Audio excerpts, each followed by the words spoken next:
Hey everyone, in this video I'm going to take you through how to sell your film to a distributor, streaming platform, or major studio. I'm going to take you through not just the steps that you need to go through in order for this to happen, but I'm going to talk to you about what are the main deal points that you're going to be negotiating on, where should you be providing more emphasis or less emphasis on those deal points, where should you be pushing harder or maybe compromising a little bit more. And then how do you actually deliver to these companies? Like, what are those essential legal deliverables? What are those things that you need to be collating or preparing, not just at the end, but all the way through the production process, so that when you get to the end, your film's ready. It's a sellable product, not just in terms of the technical side, but in terms of the legal and business side. So I'm gonna take you through all of that in this video. It might be a bit of a longer one, but I really wanna go through it with you step by step. So there are really 4 steps that you need to go through in order to sell your film. And they are pitch. So you need to pitch the film. You need to negotiate. That's number 2. The 3rd is you need to sign an agreement. And the 4th is you then need to deliver the product. You need to deliver the film, right? So it's pitch, negotiate, sign, deliver. Let's go through them step by step and really break them down for you. So number 1 is pitching the film. Now, when you pitch the film, you can do that at 2 stages. You can either do it during financing, so you could get a distributor or a sales agent on board during the financing stage, or you could do it once the film is complete. And what you use to pitch is actually different between the 2. So if you're pitching during the financing stage, the assets that you're going to need at that point are a pitch deck, a script, a director, a budget, a finance plan, and some idea of cast. Those are the things that you're really going to need. Now, when I pitch a distributor or a sales agent, the very first thing that I do is pitch the pitch deck. I send an email with the pitch deck. I ask them if they want to read the script. If they want to read the script, I send them the script. If they ask for details of budget and finance plan, which sometimes they do when they ask for the script, then I'll send the budget and finance plan. At that point, they'll go away and read the script and come back to me and tell me if they're interested. If they are interested, then I would open up a discussion with them around cast and who we're thinking. And then from there, we'd start talking about the offer that they're going to make. And obviously the director, I would put that in the first email when I pitch them, and it's going to be in the pitch deck as well. But those are all like the key components that they need to know before they even make an offer. If you have a completed film, it's a little bit different, right? Because you've already gone and made the film. So really what you need there is some sort of teaser trailer. So you don't need the full-blown trailer. I find teasers are kind of good to pitch with, because you can get your editor to put together a good teaser. You don't have to go and create the whole trailer necessarily. And you can use that to pitch and then ask them if they want to see the film and then send the screener. So notice how I always hold on to like the key asset, whether it's a script or a screener. I never send that in the first email. I want to pitch them first, pique their interest, and then if they're interested, then ask them if they want it, get them to request it from me, and then send it to them. So that final film, it's really just like the teaser, the screener. They might ask what the budget is, but they might not actually request the budget at that stage. In fact, they probably won't. They'll just want an idea of what the budget was. And because you've got a finished film, there's like less questions around who the cast is, who the director is. Like, they can just watch the film and then decide whether it's something that they want to do. So that's the pitching stage. And then really the end of the pitching stage is marked by either like a yes or a no. So they're either going to pass on the film, or they're going to want to open up discussions around acquiring the film. And in that case, they're going to make some sort of offer, which gets us into the next step, step 2, which is negotiating. So when you're negotiating key terms, usually the things that will come to you in like the initial kind of offer are going to be the MG, right? So the amount that they're going to pay as an advance. That's really like the main one that gets discussed at the outset. But what I've learned over the years is that while the MG is important, the terms that come with that MG are sometimes just as or even more important. And so in my experience, there's been a film where we had 2 offers from 2 different sales agents. One was offering a higher MG, one was a lower MG. On reflection, like we went with a higher MG because we needed it to close finance. On reflection, if I went back, I'd probably go with the lower MG because the terms were better. And so let me run you through what those terms can be. So the first is just the payment terms of the MG, right? So you're not expecting to get paid 100% of the MG when you sign a contract. That never happens. Usually you have a percentage that's paid up front, like when the contract's signed, and then the rest is paid when the film gets delivered. And that's understandable, right? Because there is a big time discrepancy between the two. They don't know if the film's actually going to get delivered, right? The pandemic could hit. So there are these risks that the sales agent have. But what you don't want is a sales agent who wants to pay 100% on delivery, because that means they have no skin in the game. They have no financial skin in the game. And unfortunately, there are bad actors out there. And so if they're not willing to pay anything up front, they want to pay it all at the end. That's a bit of a red flag for me, right? I've had situations, again, from experience where that's happened, right? They've promised to pay 100% in the end, and then there's been a dispute about whether they're actually going to pay. So getting some sort of skin in the game up front is really important. Typically, you're looking for them to pay 10 to 20% on signature and then the rest on delivery.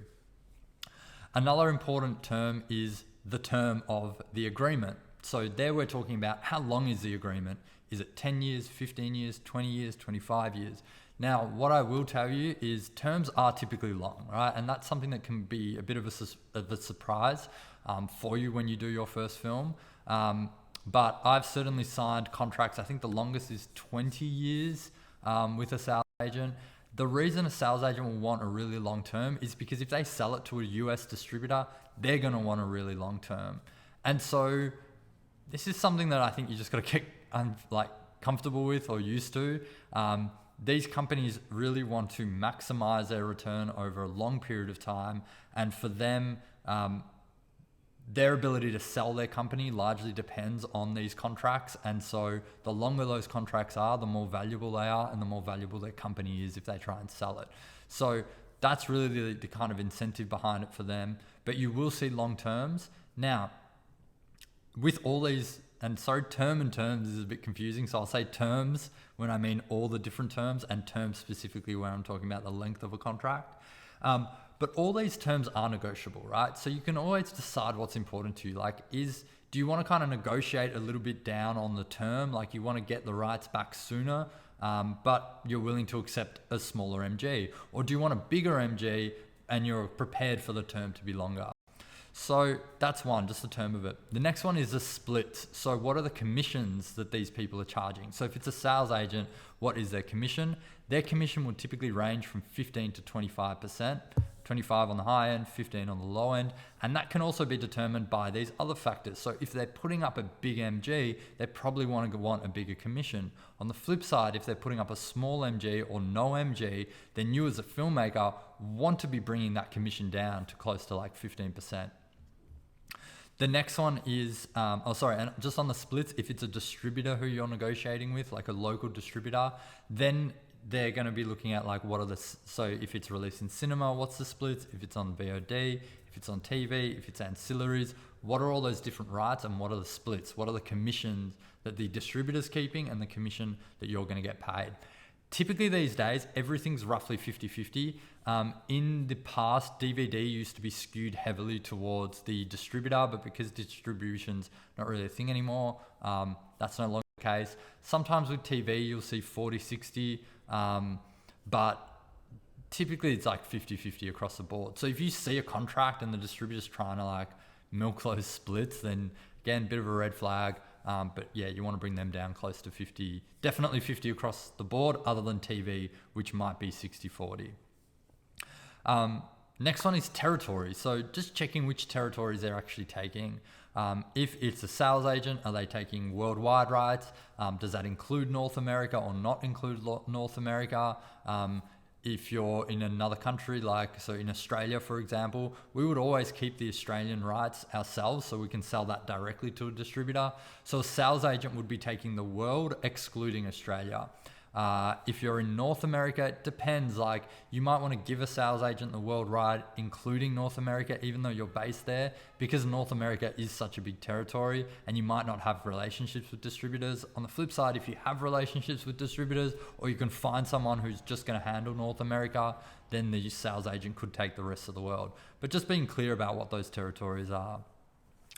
The next one is a distribution expense cap. So I'm not talking about the marketing cap, I'm talking about distribution expenses. So those are things like duplicating DCPs, freight costs, just all those kind of like hard costs that a distributor would have to incur in order to actually distribute the film. And so you do want to cap those. It will vary depending on the size of the distributor, the size of the release.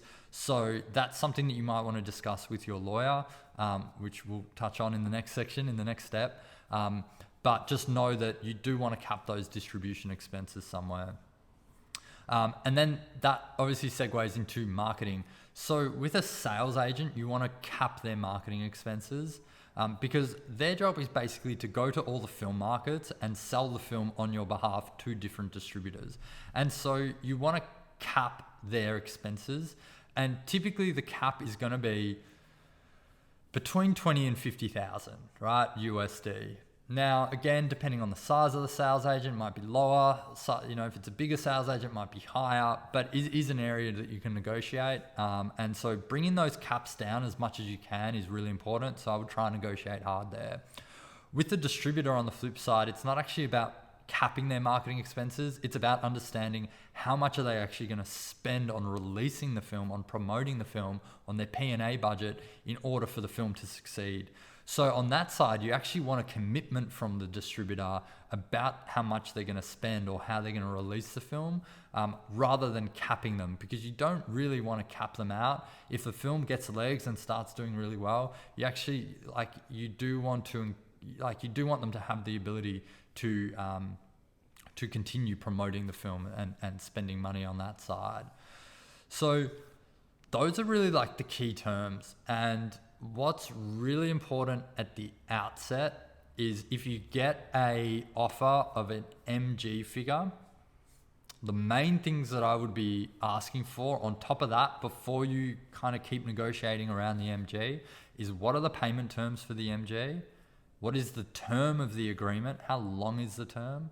What is the commission? What is the territory? And then again, what is their marketing cap if it's a sales agent, or what is their commitment if it's a distributor? You want all that information. Don't just get the MG and negotiate on the MG, because these other terms are really important.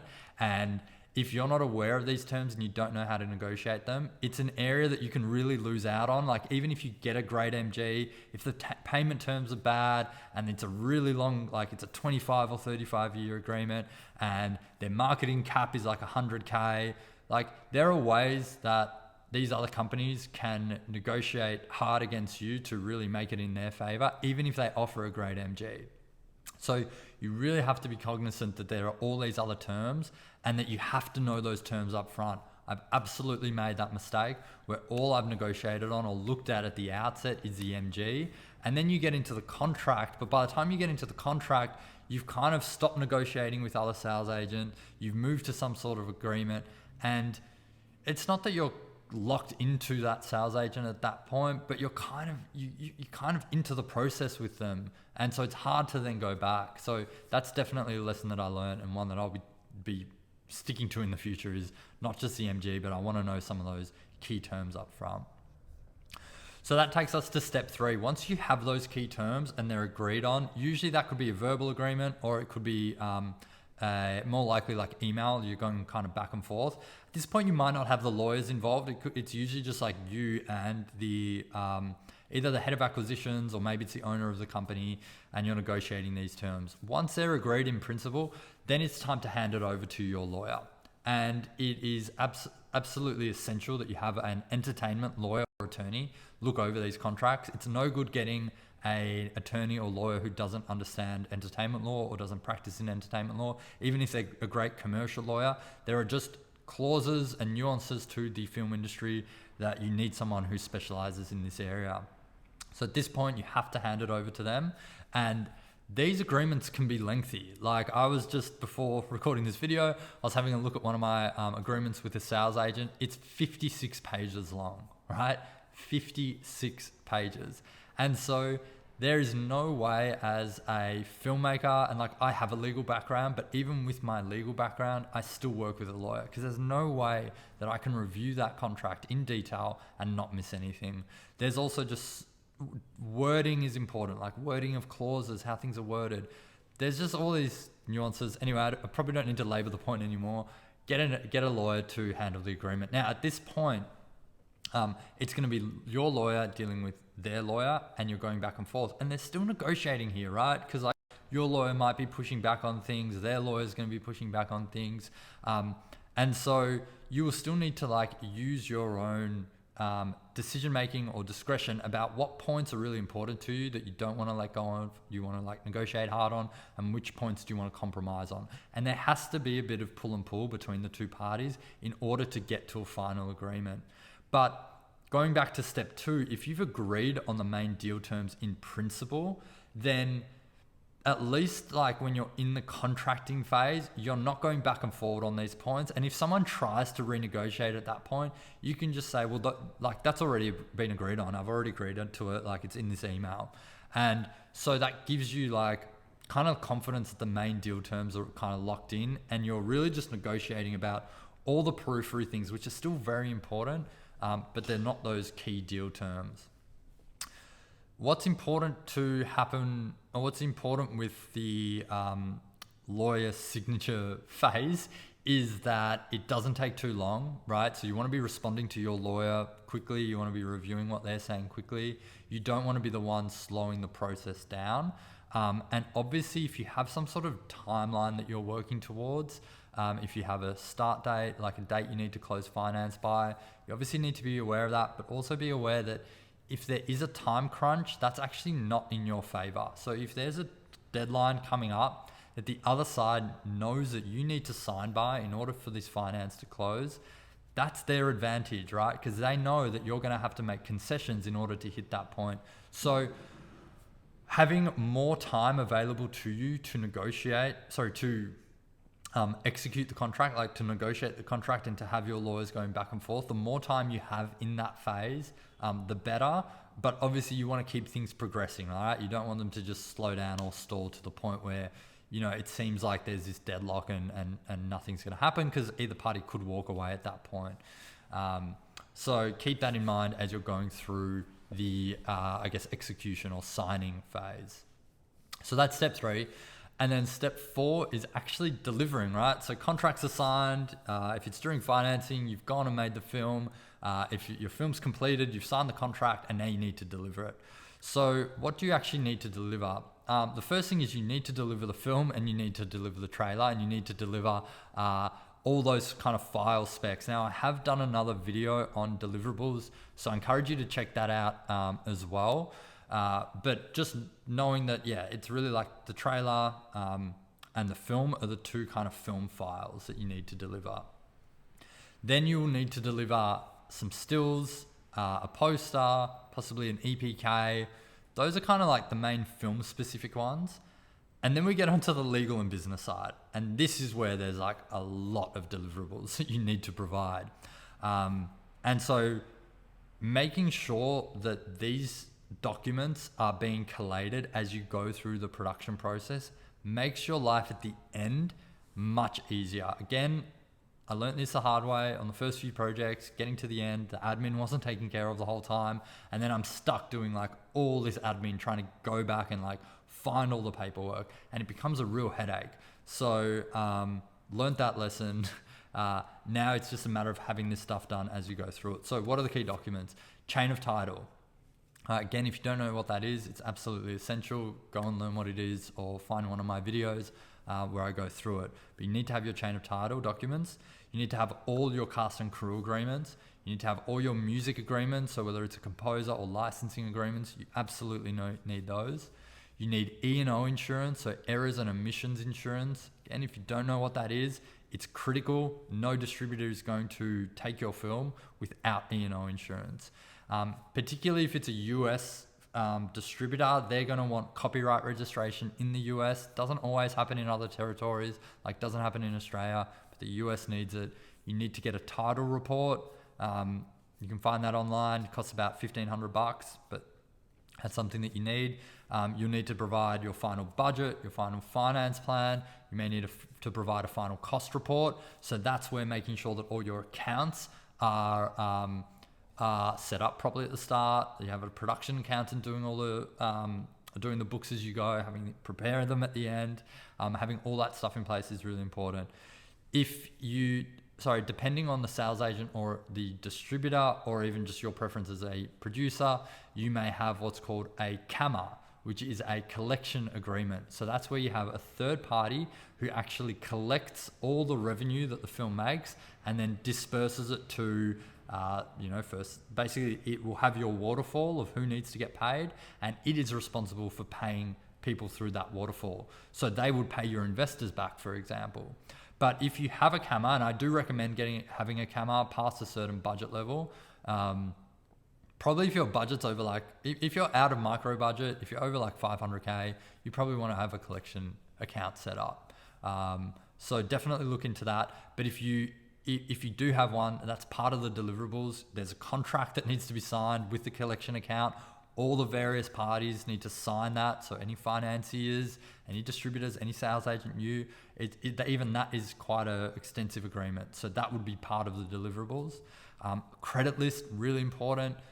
Billing block, also really important. Details of residuals for cast, like what residuals are they owed, if any.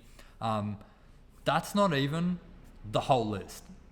That's the key ones that I was thinking of and preparing coming onto this video. But like I mentioned before, the agreement that I had with a sales agent, 56 pages, a big chunk of that is the schedule of deliverables, the schedule of legal deliverables.